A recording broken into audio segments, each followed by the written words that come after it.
Amen. Oh, hallelujah. What a great God that we serve. Ano po? Ayan, let's look to the Lord in prayer.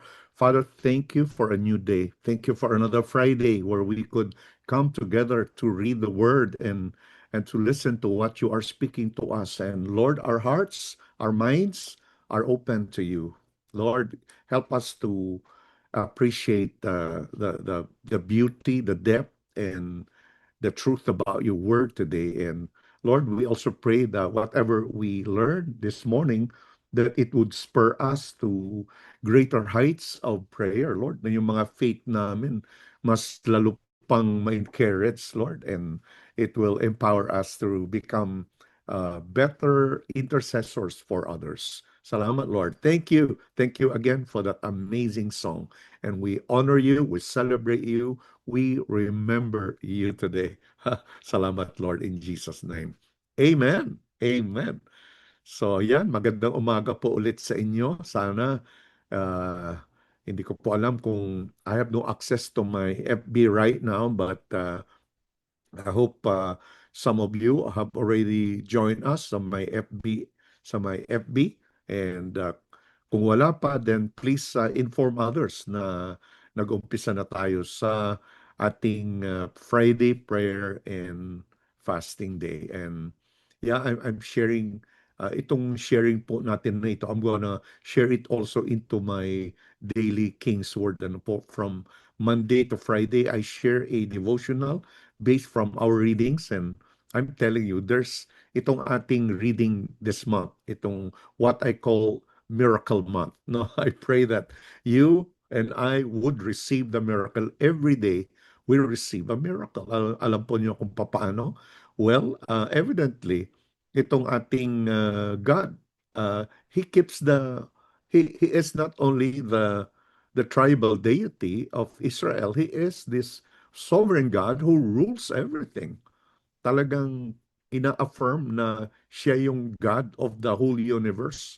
Makikita po natin yan, no? Talagang as we look into our passage today, we get to remember na itong God that we serve is really an incredible God. The last several days we've been yung una, we started with Exodus chapter 14, where the Lord commanded water to gush. Where He commanded yung Dead Sea to divide, no? Talagang they were being pursued by this violent empire, and they were facing an impossible sea.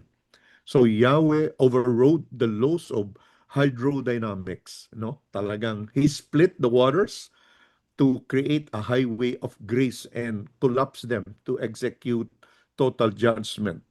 And yet yung judgment niya was not, it was total, but it was not the end of Egypt, because God continues to show His grace towards Egypt. Sobrang daming miracle yan. And then yesterday we look at Exodus chapter 17, yung Rephidim at saka yung mga Amalekites, no? The Rephidim was that place in Israel found themselves without water when they were dying of thirst. He commanded water to gush from a dead rock. Moments later, on the battlefield, as long as Moses' hands were lifted in intercession, God adjusted the supernatural momentum of the fighting. He proved He is the Lord of provision and victory. Imagine that, no? Talagang yung una talagang God overrode, no? He overrode yung laws of hydrodynamics. Kasi yung tubig, hatiin mo ba yan? Pwede mo bang hatiin ang tubig sa magkabilang panig? It requires a lot of effort to do that. But with God, His word was enough. I mean, that was no problem with the Lord. So today po, we're looking at another opportunity sa Joshua chapter 10 po tayo ngayon, 1 to 15. And Pastor Jeff is going to share the rest of the chapter. Today's teaching, I call this Standing Still. And I just want to use the title to encourage everyone na because of Jesus, we can stand still. No? Apart from him, there's no standing still. We would all be worried. We would all be living in fear.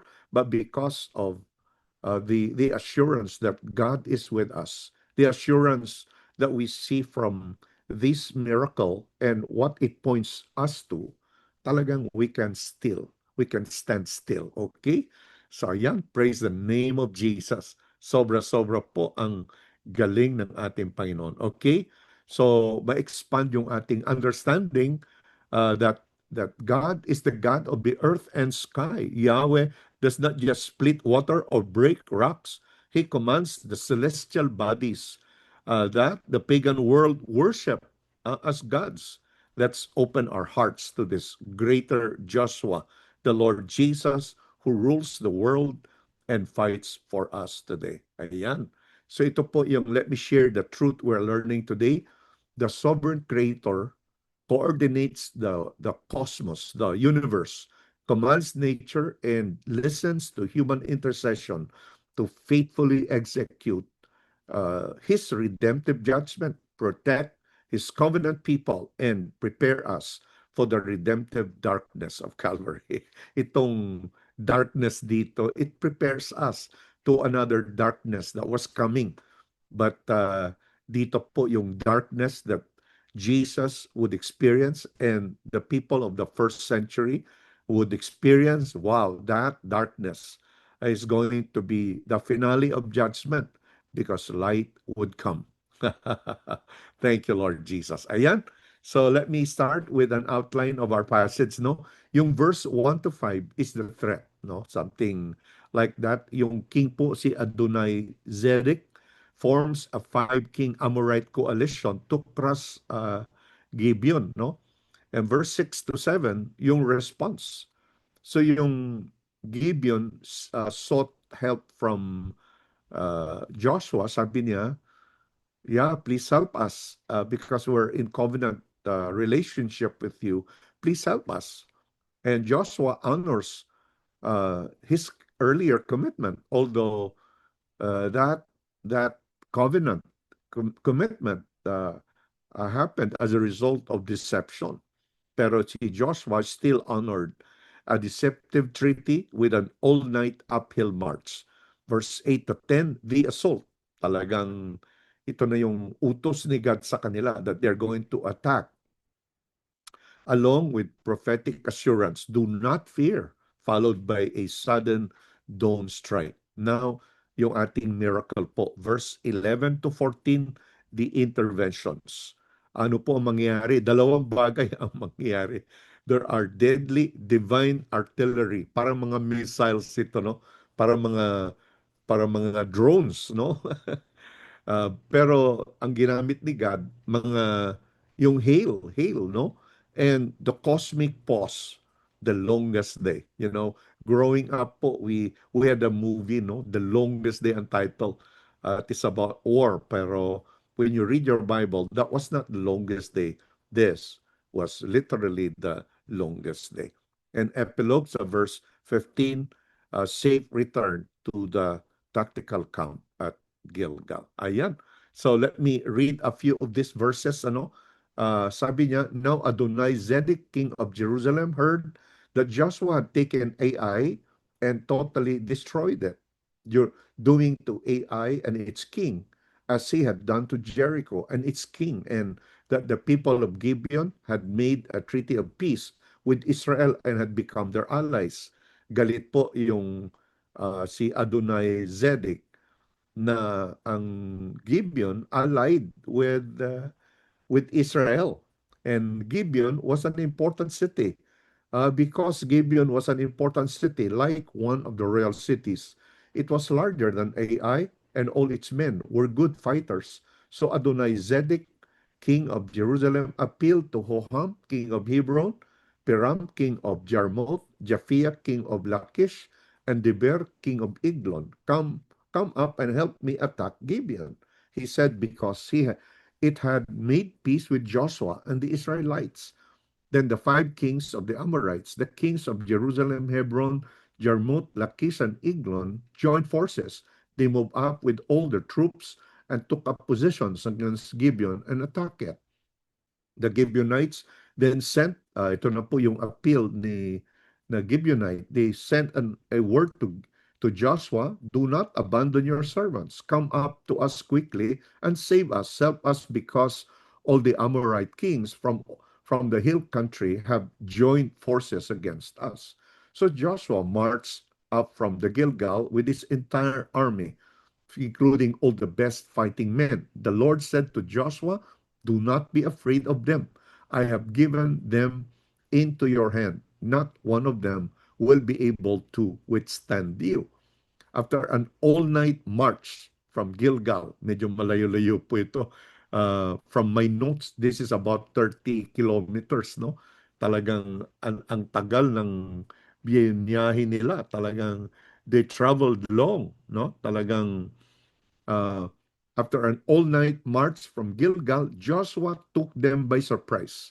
Okay?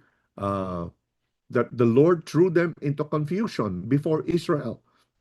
So Joshua and the Israelites defeated them completely at Gibeon. Israel pursued them along the road going up to Beth Horon and cut them down all the way to Azekah and Makkedah.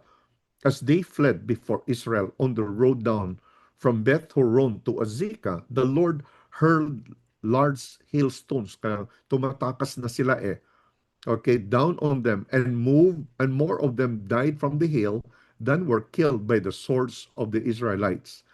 On the day the Lord gave the Amorites over to Israel, Joshua said to the Lord in the presence of Israel, Sun, stand still over Gibeon, and you, moon, over the valley of Aijalon. So the sun stood still and the moon stopped till the nation avenged itself of its enemies. As it is written in the book of Jasar, the sun stopped in the middle of the sky and delayed going down about a full day. There was never been a day like it before or since, a day when the Lord listened to a human being. Surely the Lord was fighting for Israel. Then Joshua returned with all Israel to the camp at Gilgal. Ito na po yung word na ating titingnan today. Let me start po by answering the question na why the miracle mattered. Bakit napaka importante yung miracle? There were several miracles that happened, no? Yung hailstorm, uh, at saka yung sun standing still, no? Ang daming comment talaga yung there's a lot of comments dito. Pero let me share about yung necessity. Ang number one po, there is what you call yung military strategic necessity. It was important to to secure a complete victory. Ito pong 65-kilometer pursuit, no? Through rugged terrain normally required at least 2-day journey. Pagka nakabalik, nakapasok na yung pinoporso nila na kaaway sa kanilang mga kanilang lungga, yung fortresses nila, then that will take years, no, before they could be completely wiped out. And that's why si Joshua said, we should do it now. Okay? Sabi niya, do not let them enter their cities. So in order to do that, the miracle was necessary. Let me give you one more reason for the necessity of the miracle, and that is the physical reality. Remember po, yung Israel's army, they have been traveling whole night, no? And they traveled the whole night for several, I mean, not only whole night, but for several hours, no? For several hours, they have been running or climbing up an uphill climb, how difficult that was. And then when finally they reached the camp of the enemy, they surprised them at dawn, no? Walang tigil na paglalakad, at now nakikipagbaka na sila. And so they now are pursuing the enemy under a blistering, blinding Palestinian midday sun. No, yung Palestinian na sinasabi. We're not referring to the Palestinians today. Iba po itong mga Palestinians nito. They were a few of the people who used to live in that land that God removed from that land. God, being the owner of the land, said, your time is up because they refused to follow the Lord. Yung mga Palestinians today, these are Muslims who refuse to acknowledge that Israel belongs to Israel. God gave that land to Israel. Okay? So yung physical realities required the miracle. Okay? So another miracle that really happened, yung silencing the blindings. And imagine you've traveled the whole night. I mean, walk, run, nonstop, and then you surprise the enemy. You get into warfare, and then they started to run, and you are to run after them. And I mean, if you have not slept and you are running the whole day and you're fighting, you're running, then you need some refreshing. No, kailangan mo ng help. And what happens here?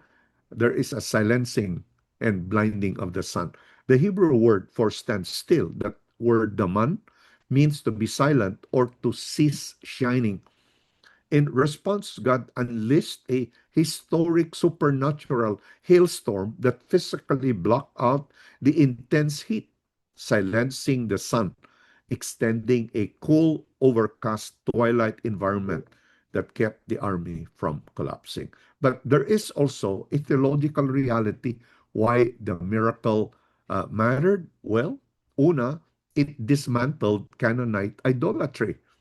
Kasi ang mga Canaanites po, they worship the sun, the moon. These were their primary deities, no?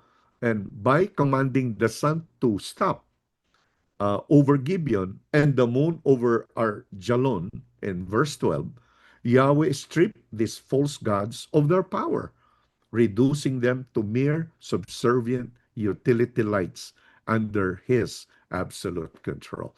Talagang na-expose yung reality that these sun and moon gods are not real, no? Hindi totoo yan. They were subservient to God because it was God who created them. Kaya nga, mga created na mga bagay pero wino-worship nila because they did not know and refused to submit to Yahweh. And of course, it becomes a lesson for all generation. And what is the lesson? Well, that the Lord fought for Israel. Verse 14, no? That is the truth that will be communicated for the history of Israel, that the Lord fights for them. So again, it showed God's power over the enemy. Okay? Now, let me also share some of the yung uh, yung features po. I have some literary, grammatical, and lexical treasures. But I'm going to focus po dito sa chiastic feature. You remember yung chiasm po? Yung chiasm, yung A, B, and then C, and then B and A. So yung A part, if you look at the screen, the arrogant coalition mobilizes. Ito yung five kings, no? These are the five kings. And then in the final part, in chapter 10, verse 22 to 27, which Pastor Jeff will be sharing today, makikita natin the humiliated coalition executed. So that's how the chapter is presented to us. Again, doon sa kiyas, in any chiasm, the centerpiece, the central scripture is the emphasis. And what is the emphasis dito? Yung verses 1 to 5, the arrogant coalition, that is followed by the relentless night march in 6 to 9. Then from 10 to 14, the divine centerpiece, Yahweh casts down deadly hail, listens to a human voice, and commands the cosmos. Yan ang gagawin ni God. Wow! So yan po. And of course, the fragmented enemy flees, verse 16 to 21. and the humiliated coalition executed. The same five named kings are brought out, placed under the feet of Israel's commanders, and brought to ruin. Talagang hindi sila maka-stand against Israel's commanders. God gave them great victory. So ano po ang point po dito? If you again, this is an AI generated image, ano. If you look at A, again same, B, and then yung center po, the divine centerpiece. Ayan po. This is beautiful. The anatomy of victory. Okay? Talagang ayan, the arrogant has been humbled. Okay? And now they are acknowledging who God is. It becomes an opportunity for God to reveal himself not only to Joshua, to Israel, but to all the nations kung sino ba siya talaga. Okay? But also, of course, itong miracle. So yung structural message, what human pride constructs as a trap to destroy God's people, the sovereign Lord reverses into a trap to completely destroy his enemies. Yan po yung message ng chiasm, no? Na ang mga anak ng Panginoon, the enemy will seek to entrap us, but God always provides a way out. There is a scripture, no, na talagang the enemy will seek to destroy, but God will always provide a defense and a deliverance for God's people. Ayan. So let me just apply this, no? So when we pray today, we are not just looking at an old battlefield in Israel. We are looking at a living Savior who commands the cosmos, rules our lives, and has already secured our eternal triumph. Let that change how you face your battles this week. Amen. Dapat mabago yung pakikipagbaka natin dahil sa revelation ng passage natin. Okay. Oh, wow. I wish we have a longer time, but we don't have. Kaya let me just papasadaan ko lang ito. Ang scientific, a lot of scientists, they object to this kasi they want to make sense of what happened in a scientific way. And yet, ang sabi nila, imposible mangyari yan. Of course, if you do not know God, imposible mangyari. Pero do you think the God who created the universe by speaking the word will be limited by by the laws that God has also set in play? Yung uh, una yung sovereign suspension, okay? Okay. And then the light refraction view, okay? And then the atmospheric cooling view. Ayan. Ito po yung mga possible discussions, no? And there are also rumors, no? Sa mga Christians, we reject unverified fraudulent myths, no? Like the NASA Lost Day rumor, but we trust the text because we serve a cosmic God. So ito po yung what the miracle reveals about God. Yan po, ito po yung titingnan natin before we have prayer today.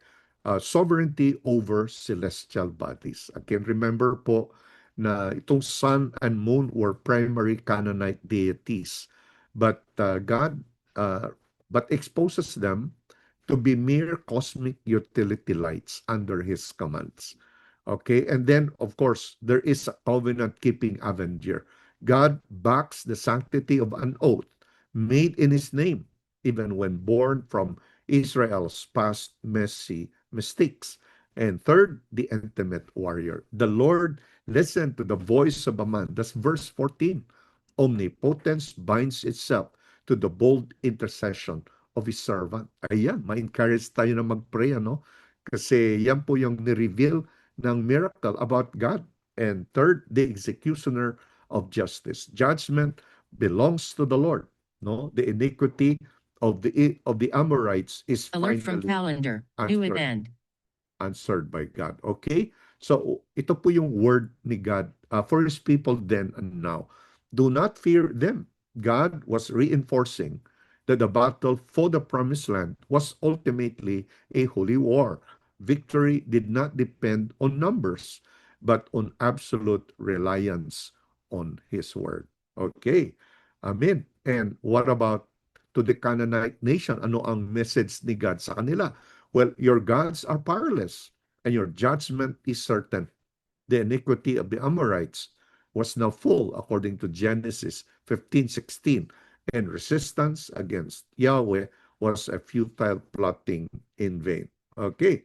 And for us today, God stands by his people when they are dealing with messy consequences of past mistakes, like the flawed Gibeonite treaty.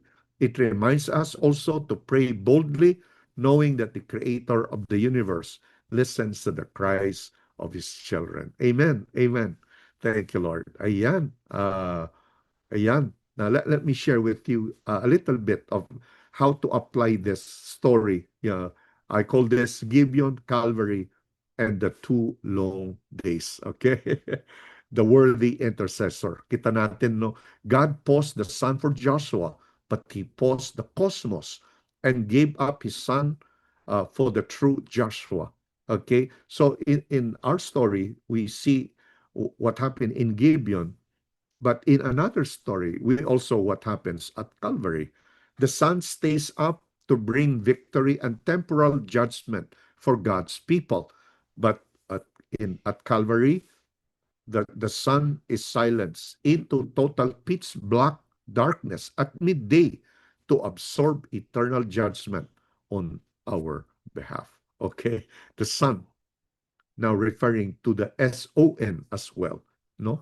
Na doon sa Gibeon, what we see was yung material sun and moon, pero dito sa Calvary, it goes beyond what happens. There was at midday a pitch black darkness at midday.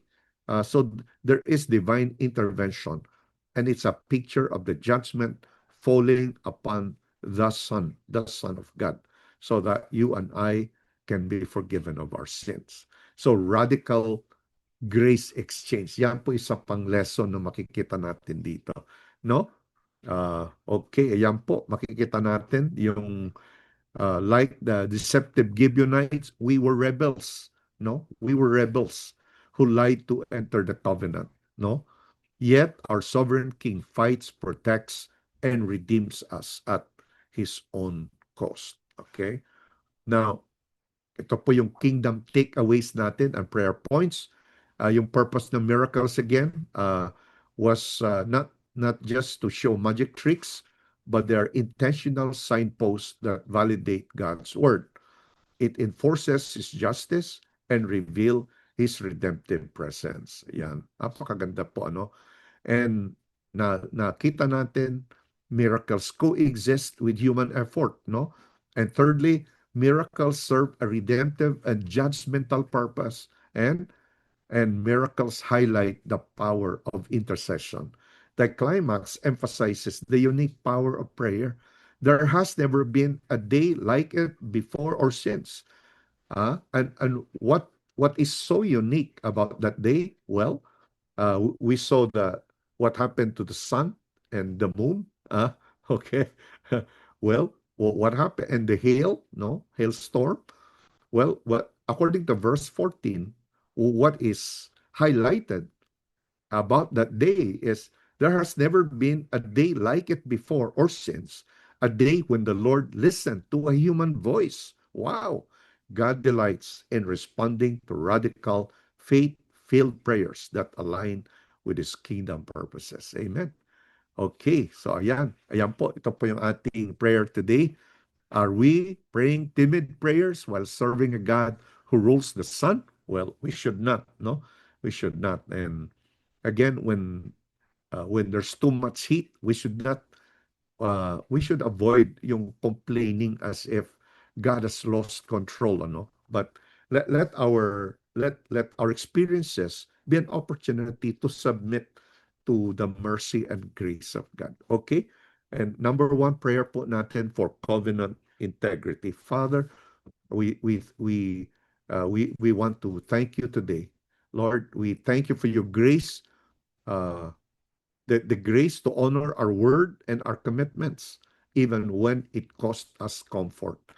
Uh, Maging katulad po kami ni Joshua, at higit sa lahat, maging katulad po ninyo kami. Po ninyo kami. Yes, that we would be like you in terms of keeping our covenants, Lord. That we would be true to our promises, that we would our amens to be amens, our yes to be yes, and our no to be no. Help us, Lord, to live that way, so that uh, our reputation, so that your name will not be embellished, so that people could trust your word as they trust our word as well. So give us the capacity to become promise keepers, Lord. So many times we are unable to really obey and to do what needs to be done. So help us, Lord, in this area. Lord, also, we pray that you raise us up to be audacious intercessors. Help us, Lord, to be characterized by faith and boldness, to pray kingdom-sized prayers that require supernatural backing. Lord, help us not to just pray yung safe prayers, no, but Lord, to really pray bold prayers, kingdom-sized prayers that require supernatural backing. Oh Lord God, to believe in what you could do for us, oh Lord God, through us as well, Lord God. And Lord, we pray for the purging of fear. Lord, sometimes we are paralyzed by fear, but Lord, we hear your word today to not fear, because you are our God who has spoken, you're the God who has acted, and you are the God who continues to move on behalf of your people as we work with you in advancing your kingdom. So, Lord, thank you. Thank you. Thank you for fear-free life, Lord, that we did not live with worry, but instead to put our trust in your being and power. Salamat, Panginoon. Thank you for helping us today. With these three prayer items, Lord: covenant integrity, audacious intercession, and the purging of fear. And Lord, we receive uh, the answer to these prayers. Lord, we expect experiencing the reality of an answered prayer, Lord, of you answering these prayers for us. And Lord, we expect great things from you because you are our great God. In Jesus' name, we pray. Amen. Ayan. Maganda umaga ulit po sa inyo, mga loved ones. Thank you for joining me, and please join Pastor Jeff as he continues verse 16 to the final part of Joshua chapter 10. God bless po. See you at 12.